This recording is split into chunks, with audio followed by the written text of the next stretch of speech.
ವರ್ಷಗಳ ಹೋರಾಟ.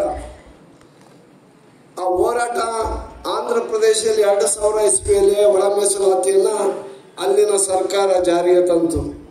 1 ವರ್ಷ 2 ವರ್ಷಗಳ ಕಾಲ ಮಾದಿಗರಲ್ಲಿ ದಿನವೂ ಕೂಡ ದೀಪಾವಳಿ ಆಚರಿಸಿದರು. ದೀಪಾವಳಿ, ಯುಗಾದಿ, ದಸರಾ ಇವನ್ನೆಲ್ಲ ಆಚರಿಸಿದ್ರು. ಅಂದರೆ ಅವ್ರಿಗೆ ಸ್ವಾತಂತ್ರ್ಯವೇ ಸಿಕ್ಕಿರಲಿಲ್ಲ, ಉದ್ಯೋಗಗಳು ಹಾಕಿದವರಿಗೆಲ್ಲ ಸಿಕ್ಬಿಡ್ತು.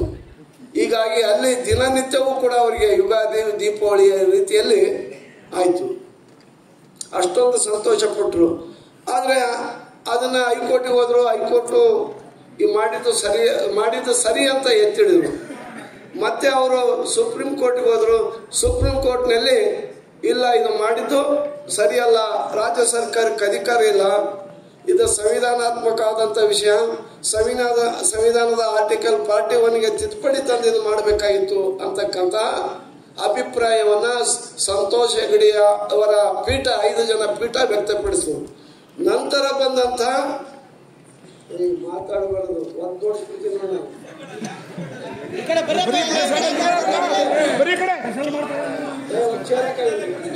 ಮೀಸಲಾತಿಯನ್ನ ಕೊಡುವಂತ ಅಧಿಕಾರ ಆಯಾ ರಾಜ್ಯ ಸರ್ಕಾರಕ್ಕಿದೆ. ಸಂತೋಷ್ ಹೆಗಡೆ ಅವರು ಮಾಡಿರತಕ್ಕಂತ ಆದೇಶಕ್ಕೆ ತದ್ವಿರುದ್ಧವಾಗಿ ನಮ್ಮ ಪರ ನ್ಯಾಯವನ್ನ ಅವರು ಎತ್ತಿಡಿದ್ರು. ಅವರು 5 ಜನ ಪೀಠ, ನಮ್ಮದು 5 ಜನ ಪೀಠ ಇದ್ದುದರಿಂದ ಅದು ತೀರ್ಪಾಗಲಿಲ್ಲ. ಮತ್ತು 7 ಜನರ ಪೀಠ ಮುಖ್ಯ ನ್ಯಾಯಮೂರ್ತಿಗಳ ನೇತೃತ್ವದಲ್ಲಿ ನಡೀತು. ಆ ಸಂದರ್ಭದಲ್ಲಿ ನಾವು, ನಮ್ಮ ಹೋರಾಟಗಾರರು ಮತ್ತು ಕೇಂದ್ರ ಸರ್ಕಾರ ಸಂಪೂರ್ಣವಾಗಿ ರಾಜ್ಯ ಸರ್ಕಾರ ಒಳ ಮೀಸಲಾತಿ ಮಾಡಬೇಕು ಅಂತ ಹೇಳಿ ಅಲ್ಲಿ ಅಫಿಡವಿಟ್ ಹಾಕ್ತು, ವಾದ ಮಾಡ್ತು. ಕೇಂದ್ರ ಸರ್ಕಾರ ಸಂಪೂರ್ಣವಾಗಿ, ಅದರಲ್ಲೂ ಕೂಡ ವಿಶೇಷವಾಗಿ ಪ್ರಧಾನಿ ನರೇಂದ್ರ ಮೋದಿಜಿ ಅವರು ಮಾದಿಗರ ಸಮಾವೇಶಕ್ಕೆ ಬಂದು ನಾನು ನಿಮ್ಮ ಪರವಾಗಿರ್ತೀನಿ ಅಂತಂದ್ರೆ ಒಳ ಮೀಸಲಾತಿ ಮಾಡಿಸ್ಕೊಡ್ತೀನಿ ಅಂತಂದು ಹೇಳಿ ಭರವಸೆಯನ್ನು ಕೊಟ್ಟರು. ಆ ಭರವಸೆಯಂತೆ ಅಲ್ಲಿ ಕೇಂದ್ರ ಸರ್ಕಾರ ಸಂಪೂರ್ಣವಾಗಿ ಈ ಒಳ ಮೀಸಲಾತಿ ಆಗ್ಬೇಕಂತೇಳಿ ಸಮರ್ಥವಾಗಿ ವಾದ ಮಂಡಿಸಿದ್ರಿಂದ ಘನ ನ್ಯಾಯಾಲಯ, ಸುಪ್ರೀಂ ಕೋರ್ಟ್, ಹೌದು ಒಳ ಮೀಸಲಾತಿ ಮಾಡುವಂತ ಅಧಿಕಾರ ಆ ರಾಜ್ಯ ಸರ್ಕಾರಕ್ಕಿದೆ ಎಂಬತಕ್ಕಂಥ ಐತಿಹಾಸಿಕ ತೀರ್ಪು ಹೊರ ಬಂದ ಮೇಲೆ ಐಶ್ವರ್ಯದಲ್ಲಿದ್ದಂತ, ಶಕ್ತಿ ಇಲ್ಲದಂತ, ಧ್ವನಿ ಇಲ್ಲದಂತ, ನಿರ್ಲಕ್ಷ್ಯಕ್ಕೊಳಗಾಗಿರ್ತಕ್ಕಂಥ ಈ ಮಾದಿಗ ಸಮುದಾಯಕ್ಕೆ ಉಸಿರು ಬಂತು. ಸ್ವಾತಂತ್ರ್ಯ ಸಿಕ್ತೇನಪ್ಪ ಅನ್ನೋಷ್ಟು ನಮಗೆ ಆನಂದ, ಸಂತೋಷವಾಯಿತು. ಆ ಸುಪ್ರೀಂ ಕೋರ್ಟಿನ ತೀರ್ಪನ್ನು ನಾವು ಬಹಳ ವಿನಮ್ರವಾಗಿ ಸ್ವಾಗತ ಮಾಡಿದ್ವಿ. ರಾಜ್ಯ ಸರ್ಕಾರ ಆ ತೀರ್ಪು ಬರ್ತಿದ್ದಂತೆ ಅವರು ಇದು ನೋಡಿಬಿಡ, ಆ ತೀರ್ಪು ಬರ್ತಿದ್ದಂತೆ ರಾಜ್ಯ ಸರ್ಕಾರ ನಮ್ಮ ಸಾಮಾಜಿಕ ನ್ಯಾಯದ ಅಧಿಕಾರ, ಅತ್ಯಂತ ಶೋಷಿತ ವರ್ಗಗಳ ಬಡವರ ಪರವಾಗಿ, ದುರ್ಬಲರ ಪರವಾಗಿ ಶಕ್ತಿ ನೀಡುವಂತ ನಮ್ಮೆಲ್ಲರ ಮಾದಿಗರ ಅಭಿಮಾನದ ಮುಖ್ಯಮಂತ್ರಿ ಶ್ರೀಮಂತ ಸಿದ್ದರಾಮಯ್ಯನವರು ಕೂಡಲೇ ಕಾರ್ಯೋನ್ಮುಖರಾಗಿ ಒಂದು ಏಕ ಸದಸ್ಯತ್ವದ ಆಯೋಗವನ್ನ ರಚನೆ ಮಾಡಿದರು. ಅದು ಟೊಮೆಟೊ ಹೋಗಿ ಬಾರಿಸ್ಬಾರ್ದು ಅಂತ ಹೇಳಿ ಕಳಿಸ್ಬಿಡ್ರು ನನಗೆ. ನಮ್ಮ ಮುಖ್ಯಮಂತ್ರಿಗಳು ಯಾರು ಮಾಡಬೇಕು ಅಂತಂದೇಳಿ ಇದನ್ನ ನ್ಯಾಯವಾಗಿ ಇದನ್ನೆಲ್ಲ ಪರಿಶೀಲನೆ ಮಾಡಿ ಈ ಸಮುದಾಯಕ್ಕೆ ಸಾಮಾಜಿಕ ನ್ಯಾಯವನ್ನು ಕೊಡ್ತಕ್ಕಂತಹ ಒಬ್ಬ ಒಳ್ಳೆಯ ನ್ಯಾಯಮೂರ್ತಿಗಳನ್ನ ನೇಮಕ ಮಾಡುವಂತ ಸಂದರ್ಭದಲ್ಲಿ ನಮ್ಮ ಬಹಳ ಗೌರವಾನ್ವಿತ ನ್ಯಾಯಮೂರ್ತಿಗಳಾದಂಥ HN ನಾಗಮೋಹನ್ ದಾಸರವರು ಅವರ ನೆನಪಿಗೆ ಬಂತು. ನಾಗಮೋಹನ್ ದಾಸರವರು ನ್ಯಾಯಾಂಗದಲ್ಲೇ ಒಂದು ಕ್ರಾಂತಿಯನ್ನು ಮಾಡಿದಂಥವ್ರು. ಎಷ್ಟೋ ಜನ ನ್ಯಾಯಾಧೀಶರು ನಿವೃತ್ತಿ ಆಗ್ತಾರೆ, ನಿವೃತ್ತಿ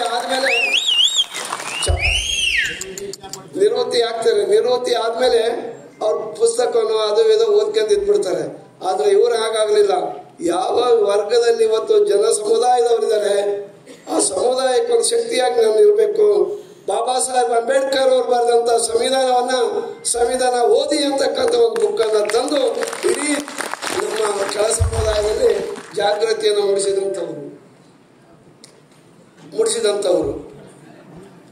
ಮೂಡಿಸೋದ್ರ ಮೂಲಕ ಇಡೀ ರಾಜ್ಯದ ಗಮನವನ್ನ ಸೆಳೆದಂತಹ ನ್ಯಾಯಮೂರ್ತಿಗಳು. ಇವರನ್ನ ನಾಗಮೋಹನ್ ದಾಸರವರನ್ನ ಈ ಒಂದು ಒಳ ಮೀಸಲಾತಿಯ ಹಂಚಿಕೆ ಮಾಡಲು ಒಂದು ಆಯೋಗವನ್ನ, ಅವರ ಏಕ ನ್ಯಾಯಮೂರ್ತಿಗಳ ಆಯೋಗವನ್ನ, ವಿಚಾರಣಾ ಆಯೋಗವನ್ನ ರಾಜ್ಯ ಸರ್ಕಾರ ನೇಮಕ ಮಾಡಿದ ಮೇಲೆ ಅವರು ಅವತ್ತಿನಿಂದ ಇವತ್ತಿನವರೆಗೂ ಎಲ್ಲ ಸಮುದಾಯದವರನ್ನು ಕೂಡ ಕರೆದು ಕುಳಿತುಕೊಂಡು ಬಹಳ ಶಾಂತ ರೀತಿಯಿಂದ ಎಲ್ಲರ ನೋವುಗಳನ್ನ ಸಮಸ್ಯೆಗಳನ್ನ ಆಲಿಸ್ತಾ ಇದ್ದಾರೆ.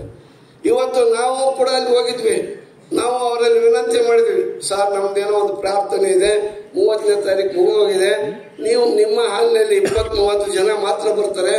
ನಾವು ಇಡೀ ರಾಜ್ಯದ ಎಲ್ಲಾ ಜಿಲ್ಲೆಗಳಿಂದಲೂ ಕೂಡ ನಮ್ಮ ಮಾದಿಗ ಸಮುದಾಯ ಮತ್ತು ಇತರೆ ನಮ್ಮ ಸಂಬಂಧಿತ ಜಾತಿಗಳ ಸಂಬಂಧಿಕರು ಎಲ್ಲರೂ ನಾವು ಕೂಡ ಒಂದತ್ರ ಸೇರ್ತೀವಿ, ತಾವೇನಾದ್ರೂ ಬಂದು ನಮ್ಮ ಮನವಿ ಸ್ವೀಕರಿಸ್ತೀರಾ ಅಂತ ನಾನು ಅವರಲ್ಲಿ ಪ್ರಾರ್ಥನೆ ಮಾಡಿದಾಗ, ಆಯ್ತು ಆಗ್ಬೋದು, ಏನ್ ಮಾಡ್ತೀರಾ ಅಂದ್ರು. ಅಂಬೇಡ್ಕರ್ ಭವನ ಆಗ್ಬೋದು, ನೀವು ಯಾವತ್ತು ಹೇಳ್ತೀರಾ ಅವತ್ತು ನಾನು ಬರ್ತೀನಿ ಅಂತ ಹೇಳಿ ಒಪ್ಪಿ ಇವತ್ತು ಈ ಕಾರ್ಯಕ್ರಮಕ್ಕೆ ಬಂದಿರೋದು ನೋಡಿದಂದ್ರೆ ನಮಗೆ ತುಂಬಾ ಸಂತೋಷ ಉಂಟಾಗಿದೆ. ಯಾಕಂದ್ರೆ ಇಲ್ಲೇ ಬಂದು ಕೊಟ್ಬಿಡ್ರಿ ಅಂತಿದ್ರು, ಆದ್ರೆ ಹಾಗೆ ಹೇಳಿಲ್ಲ. ಆಯ್ತು ನಾನು ಕೇಳಕ್ಕೋಸ್ಕರ ಕೇಳೋಣ ಅಂತಂದು ಹೇಳಿ ಇವತ್ತು ಇಲ್ಲಿ ಬಂದಿದ್ದಾರೆ. ಇವತ್ತು ನಿಮ್ಮ ಒಂದು ಸಮ್ಮುಖದಲ್ಲಿ ನಾನು ಅವರಲ್ಲಿ ನಿವೇದನೆ ಮಾಡ್ಕೊಳ್ಳೋದೇನಂತ ಹೇಳಿದ್ರೆ, ಒಳ ಮೀಸಲಾತಿ ಬೇಕು ಅಂತಂದೇಳಿ ಹೋರಾಟ ಮಾಡೋದವರು ನಾವು, ನಮಗೆ ಅನ್ಯಾಯ ಆಗಿದೆ ಅಂತಂದೇಳಿ ಸುಪ್ರೀಂ ಕೋರ್ಟ್ ಕೂಡ ನಮ್ಮ ಜನಾಂಗದ ಗಮನ ಇಟ್ಟೆ ಇವತ್ತು ತೀರ್ಪು ನೀಡಿದೆ. ಯಾವುದು ಈ ಸಮುದಾಯಕ್ಕೆ ಅನ್ಯಾಯ ಆಗಿದೆ, ಈ ಸಮುದಾಯಕ್ಕೆ ನ್ಯಾಯ ಕೊಡಬೇಕು ಅನ್ನೋದು ತೀರ್ಪು. ಅದು ನಮ್ಮ ತೀರ್ಪಿಗೆ ಅನುಗುಣವಾಗಿ ಇವತ್ತು ಯಾವ್ಯಾವ ರಾಜಕೀಯ ಪಕ್ಷದವರು, ನಾನು ಹೇಳಿದ ಮೊದಲನೇ ಈ ದೇಶದ ಪ್ರಧಾನಮಂತ್ರಿ ಶ್ರೀಮಾನ್ ನರೇಂದ್ರ ಮೋದಿಜಿ ಅವರು ಕೂಡ ಒಳ ಮೀಸಲಾತಿ ಆಗಬೇಕು, ಮಾದಿಗ ಸಮುದಾಯಕ್ಕೆ ಅನ್ಯಾಯ ಆಗಿದೆ ಅಂತಕ್ಕಂತಹ ಒಂದು ಅನುಕಂಪದ ಮಾತುಗಳನ್ನು ಹೇಳಿದ್ದಾರೆ.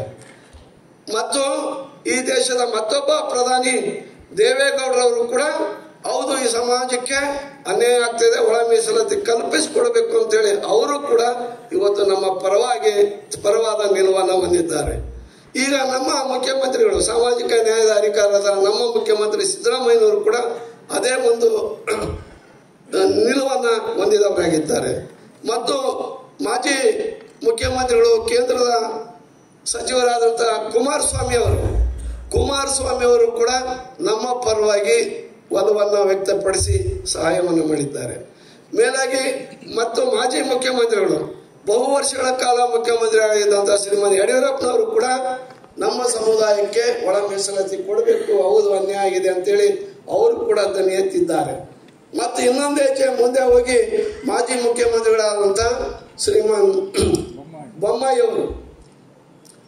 ಅವರು ಒಂದು ಹೆಜ್ಜೆ ಮುಂದೆ ಹೋಗಿ ಈ ಒಳ ಮೀಸಲಾತಿ ಆಗ್ಬೇಕು ಅಂತಂದೇಳಿ ನೀವೇ ಕೊಟ್ಟಂತ ವರದಿ ಏನು ಶೆಡ್ಯೂಲ್ಡ್ ಕಾಸ್ಟ್ಗೆ 15% ಇತ್ತು, ಪರಿಶಿಷ್ಟ ಪಂಗಡಕ್ಕೆ 3% ಇತ್ತು, ನಿಮ್ಮ ನೇತೃತ್ವದಲ್ಲಿ ಅದೊಂದು ಆಯೋಗ ಮಾಡಿ ಇದನ್ನ ಹಂಚಿಕೆ ಮಾಡೋದು ಹೇಗೆ ಅಂತಂದೇಳಿ ಕೇಳಿದಾಗ ಸರ್ಕಾರ ನೀವೇ ಅದನ್ನ ಒಂದು ವರದಿಯನ್ನು ಕೊಟ್ರಿ.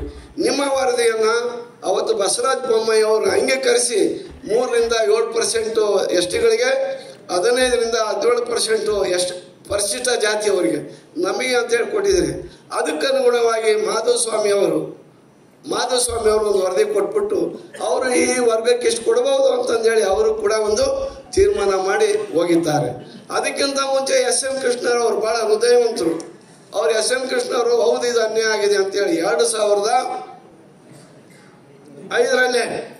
ಅವರು ಮುಖ್ಯಮಂತ್ರಿ ಆಗಿದ್ದಂಥ ಸಂದರ್ಭದಲ್ಲಿ ನ್ಯಾಯಮೂರ್ತಿ ಸದಾಶಿವ ಆಯೋಗವನ್ನು ರಚನೆ ಮಾಡಿ ಮನೆಗೂ ಕೂಡ ಹೋಗ್ಬಿಟ್ಟು ಇದನ್ನ ನೀವು ನೋಡಿ ಇವರಿಗೆ ನ್ಯಾಯ ಕೊಡಬೇಕು, ಇವರಿಗೆ ಅನ್ಯಾಯ ಆಗಿದೆ ಅಂತಂದೇಳಿ ಅವ್ರನ್ನ ನೇಮಕ ಮಾಡ್ತಾರೆ. ಅವರು ಮತ್ತು ಮುಖ್ಯಮಂತ್ರಿ ಧರ್ಮಸಿಂಗ್ರವರು ಅವರು ಕೂಡ ನ್ಯಾಯಮೂರ್ತಿ ಸದಾಶಿವ ಅವರು ಕೂಡ ಮನೆಗೂ ಕೂಡ ಹೋಗಿ ನಮ್ಮ ಸ್ಥಿತಿಗತಿಗಳು, ನಮ್ಮ ಹಿಂದುಳಿಕೆಗಳ ಬಗ್ಗೆ ಅಧ್ಯಯನ ಮಾಡಿ ಇವತ್ತು ಸದಾಶಿವ ಆಯೋಗದ ವರದಿಯಲ್ಲಿ ಇದೆ. ಈಗ ಕೆಲವರು ಈ ನಮ್ಮ ಕೆಲವು ಅಸ್ಪೃಶ್ಯ ಸಮುದಾಯಕ್ಕೆ ಸೇರಿರ್ತಕ್ಕಂಥವ್ರು ಅವ್ರದೇ ಆದಂಥ ಅಭಿಪ್ರಾಯಗಳನ್ನು ಹೇಳ್ತಾ ಇದ್ದಾರೆ. ಏನು ಇಂಪೆರಿಕಲ್ ಡಾಟಾ ಇಲ್ಲ ಅಂತಂದು ಹೇಳ್ಬಿಟ್ಟು.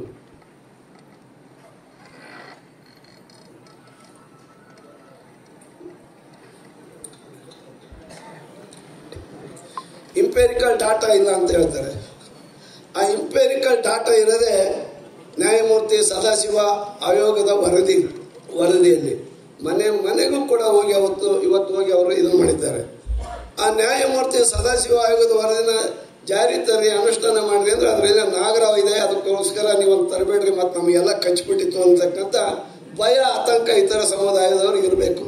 ಯಾವುದೇ ಒಂದು ವರದಿ ಸರ್ಕಾರ ತಂದಂಥ ಸಂದರ್ಭದಲ್ಲಿ ಸುಲಭವಾಗಿ ಜನ ಒಪ್ಪಲ್ಲ. ಪರವಾಗಿ ಜನ ಒಪ್ಪಲಿಲ್ಲ, ಸಿಡಿದ ಗಲಾಟೆ ಮಾಡಿದರು. ಸದಾಶಿವ ಆಯೋಗನ ಜಾರಿ ತರ್ತಂದ್ರೆ ಬೇಡ ಅಂತಂದು ಹೇಳಿದರು. ಚಿನ್ನಪ್ಪ ರೆಡ್ಡಿ ಅವರಿರ್ಬೋದು, ಬೇಕಾದಷ್ಟು ಯಾವ ಸಾಮಾಜಿಕ ನ್ಯಾಯವನ್ನ ಕೊಡ್ತಕ್ಕಂಥ ಆಯೋಗಗಳು ಬಡವರ ಪರವಾಗಿ ಏನು ವರದಿ ಕೊಡ್ತಾವೋ ಅದನ್ನ ಕೆಲವು ವರ್ಗದವರು ಸಹಿಸಲ್ಲ, ತರಬೇಡ್ರಿ, ಅದಕ್ಕೆ ವಿರೋಧ ಮಾಡ್ತಾರೆ. ವಿರೋಧದ ಮಧ್ಯದಲ್ಲೇ ಕೆಲಸ ಮಾಡಿ ಅವ್ರಿಗೆ ನ್ಯಾಯ ಕೊಡ್ತಕ್ಕಂಥದ್ದು ಏನಿದೆ ಅದು ಸಾಮಾಜಿಕ ನ್ಯಾಯ, ಅದು ಒಂದು ಬದ್ಧತೆ. ಸಾಳುವ ಸರ್ಕಾರಕ್ಕೆ ಇರಬೇಕಾದಂತ ಕನಿಷ್ಠ ಗುಣ ಮಾನವೀಯತೆ.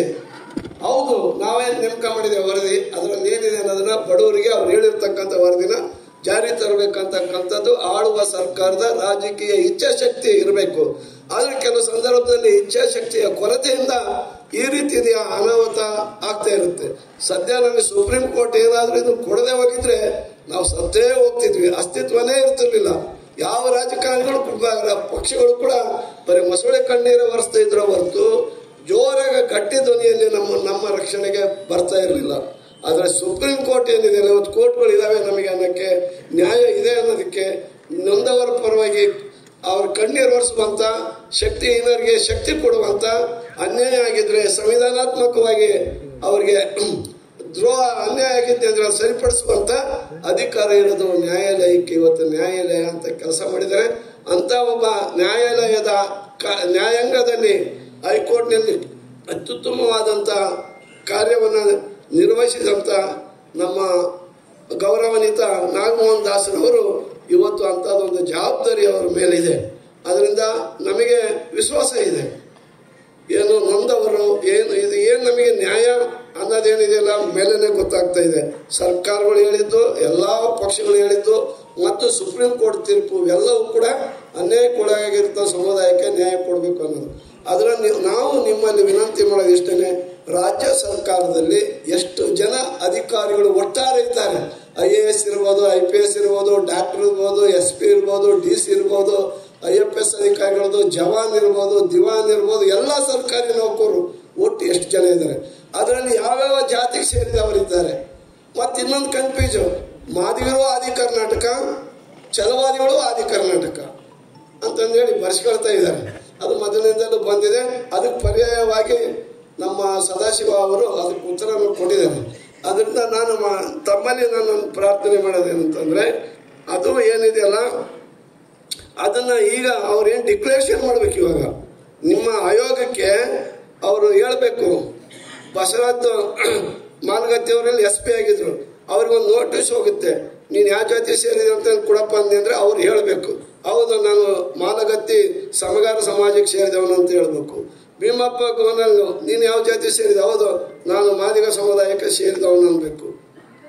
ಯಾರೇ ಛಲವಾದಿ ಸಮುದಾಯಕ್ಕೆ ಸೇರಿದವರು IAS ಇರಲಿ, IPS ಇರಲಿ, ಯಾರಿದಾರೋ ಮೂಲ ಜಾತಿಯ ಹೆಸರನ್ನ ಅದನ್ನೆಲ್ಲ ತರಿಸ್ಕೊಂಡು ಅದ್ರಲ್ಲಿ ನೋಡಿ ಯಾವ ಜಾತಿಗೆ ಯಾವ ಪ್ರಮಾಣದಲ್ಲಿ ಈಗಿರ್ತಕ್ಕಂಥ ಪ್ರೆಸೆಂಟ್ ಎಂಪ್ಲಾಯ್ಮೆಂಟ್ನಲ್ಲಿ ನಮ್ಮ ಜನ ಎಷ್ಟಿದ್ದಾರೆ, ಯಾರು ಹೆಚ್ಚನ್ನು ಪಡೆದಿದ್ದಾರೆ, ಯಾಕೆ ಪಡಿಲಿಕ್ಕಾಗಿಲ್ಲ ಇವರಿಗೆ ಅಂತಂದ್ರೆ ಇವರು ಹಳ್ಳಿಗಾಡಿನಲ್ಲಿ ಇರ್ತಕ್ಕಂಥವ್ರು. ಇವ್ರಿಗೆ ಇನ್ನೂ ಕೂಡ ಮೂಲಭೂತ ಸೌಕರ್ಯಗಳೇ ಇನ್ನೂ ಲಭಿಸಿಲ್ಲ. ಇವರಿಗೆ ಕಷ್ಟದಲ್ಲಿ ಕೆಲಸ ಮಾಡ್ತಕ್ಕಂಥವ್ರು, ಈ ಪವರ್ ಕಾರ್ಮಿಕ ಕೆಲಸ ಮಾಡೋರು, ಚಪ್ಪಲಿ ಹೊಲಿಯೋರು, ಚರ್ಮ ಹದ ಮಾಡ್ತಕ್ಕಂಥವ್ರು, ಕೂಲಿ ಮಾಡ್ತಕ್ಕಂಥವ್ರು, ಕೃಷಿಯಲ್ಲಿ ನಿರತರಾಗಿರ್ತಕ್ಕಂಥವ್ರು, ಹಮಾಲಿ ಕೆಲಸ ಮಾಡ್ತಕ್ಕಂಥವ್ರು, ಕಟ್ಟಡ ಕಾರ್ಮಿಕರು, ಇಂಥ ಕೆಲಸ ಕಾರ್ಯಗಳನ್ನ ಮಾಡ್ಕೊಂಡ್ಬಂದಿರ್ತಕ್ಕಂಥ ಇವರು ಹೆಚ್ಚು ವಿದ್ಯಾವಂತರಾಗಿಲ್ಲ. ಆ ಕಾರಣಕ್ಕೋಸ್ಕರ ನಮ್ಮಲ್ಲಿರ್ತಕ್ಕಂಥ ಪ್ರಭಾವಿ ಹೆಚ್ಚು ವಿದ್ಯಾವಂತರ ಜೊತೆ ಇವರು ಸ್ಪರ್ಧೆ ಮಾಡೋಕ್ಕಾಗಲಿದ್ದಕ್ಕೋಸ್ಕರನೇ ಈ ಒಳ ಮೀಸಲಾತಿ. ಅದರಿಂದ ನಾವು ತಮ್ಮಲ್ಲಿ ವಿನಂತಿಯನ್ನ ಮಾಡ್ತಾ ಇದ್ದೇನೆ. ನಾವಿಲ್ಲೇನು ನಿಮಗೆ ಆಗ್ರಹ ಮಾಡ್ತಾ ಇಲ್ಲ, ಪ್ರಾರ್ಥನೆ ಮಾಡ್ತೀವಿ. ನಮ್ಮ ಮನವಿಯನ್ನು ಸ್ವೀಕಾರ ಮಾಡಿ ನಮಗೆ ಮುಂದಿನ ದಿನಗಳಲ್ಲಿ ಸಾಮಾಜಿಕ ನ್ಯಾಯವನ್ನ ತಾವು ಎತ್ತಿಡಿತೀರ ಎಂಬತಕ್ಕಂಥ ವಿಶ್ವಾಸ ನಮಗಿದೆ. ಈ ಕಾರಣಕ್ಕೋಸ್ಕರ ನಮ್ಮ ಮನವಿಯನ್ನ ಸ್ವೀಕಾರ ಮಾಡಲು ಬಂದಿರುವ ತಮಗೆ ಹೃತ್ಪೂರ್ವಕವಾದಂತಹ ಸ್ವಾಗತವನ್ನ ನಮ್ಮ ಸಮುದಾಯದ ಪರವಾಗಿ ಕೋರ್ತೀನಿ. ಜೊತೆಗೆ ತಾವೇ ಅದಕ್ಕೆ ದೀಪ ಹಚ್ಚಿ ಅಲ್ಲಿ ನಮ್ಮ ನಾಯಕರುಗಳಿಗೆ ಬುದ್ಧ, ಬಸವ, ಅರಳಯ್ಯ, ಮಾದರ, ಚೆನ್ನಯ್ಯ ಭಾವಚಿತ್ರಕ್ಕೆ ಪುಷ್ಪ ನಮನವನ್ನು ಮಾಡಿ ದೀಪವನ್ನು ತಾವೇ ಹೋಗಿ ಹಚ್ಚಬೇಕು, ದೀಪ ಹಚ್ಚಬೇಕು ಅಂತಂದೇಳಿ. ಹೌದಾ, ಆಯ್ತು ಸರ್. ಇರಮ್ಮ, ಇರ್ರಿ ಯಾರು